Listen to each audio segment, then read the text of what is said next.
മുൻമന്ത്രിയും മുതിർന്ന CPM നേതാവുമായ G സുധാകരനെ ആശുപത്രിയിലെത്തി സന്ദർശിച്ച മന്ത്രി സജി ചെറിയാൻ. കുളിമുറിയിൽ വീണ് പരിക്കേറ്റ് ചികിത്സയിലാണ് ജി സുധാകരന് കാലിൽ ശസ്ത്രക്രിയ നടത്തി.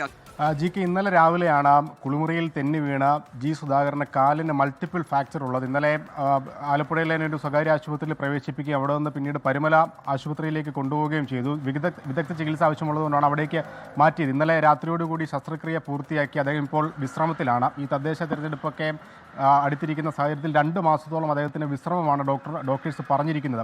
എന്തായാലും ആശുപത്രിയിൽ തന്നെ തുടരുന്ന ജി സുധാകരനെ ഇന്ന് രാവിലെയാണ് മന്ത്രി സജി ചെറിയാൻ ആശുപത്രിയിൽ നേരിട്ടെത്തി സന്ദർശിച്ചത്. ഏറെ നേരം അദ്ദേഹത്തിനൊപ്പം മന്ത്രി ചെലവഴിക്കുകയും ചെയ്തു. അദ്ദേഹത്തിൻ്റെ ആരോഗ്യ വിവരങ്ങളും മറ്റ് സമകാലിക രാഷ്ട്രീയവും ഈ ആശുപത്രിയിൽ വെച്ച് തന്നെ അദ്ദേഹവുമായി ചർച്ച ചെയ്തിട്ടുണ്ട്. കഴിഞ്ഞ ദിവസങ്ങളിൽ നമുക്കറിയാവുന്നതുപോലെ വലിയ അഭിപ്രായ വ്യത്യാസം ഇരുവർക്കുമിടയിൽ ഉണ്ടായിരുന്നു. സജി ചെറിയാനെയും അതിരുവിട്ട് വിമർശിക്കുന്ന ജി സുധാകരൻ്റെ വാക്കുകളൊക്കെ നമ്മൾ കേട്ടതുമാണ്. അതിന് പിന്നാലെ ഇരുവരും തമ്മിൽ ഒരു വലിയ അഭിപ്രായ വ്യത്യാസവും കണ്ടാൽ സംസാരിക്കാത്ത അവസ്ഥയും ഈ സജി ചെറിയാൻ പങ്കെടുക്കുന്ന വേദിയിൽ നിന്ന് ജി സുധാകരൻ വിട്ടു നിൽക്കുന്ന രാഷ്ട്രീയ സാഹചര്യമൊക്കെ നമ്മൾ കണ്ടതാണ്. എന്തായാലും ഒരു അപകട സാഹചര്യത്തിൽ അദ്ദേഹത്തിൻ്റെ ആരോഗ്യം മോശപ്പെട്ട സാഹചര്യത്തിൽ അതെല്ലാം മറന്ന് ആശുപത്രിയിൽ അദ്ദേഹത്തെ നേരിട്ടെത്തി കണ്ട് സന്ദർശിച്ച് എല്ലാ വിവരങ്ങളും അന്വേഷിച്ച് അദ്ദേഹത്തിനൊപ്പമുണ്ട് എന്നുള്ളൊരു ആശ്വാസവാക്ക് അദ്ദേഹത്തിൻ്റെ ഭാര്യയോട് അറിയിച്ച ശേഷമാണ് മന്ത്രി മടങ്ങിയത്. എന്തായാലും ആരോഗ്യനില തൃപ്തികരമാണ് ജി സുധാകരൻ്റെ. മറ്റ് വലിയ പ്രശ്നങ്ങളൊന്നും നിലവിലില്ല.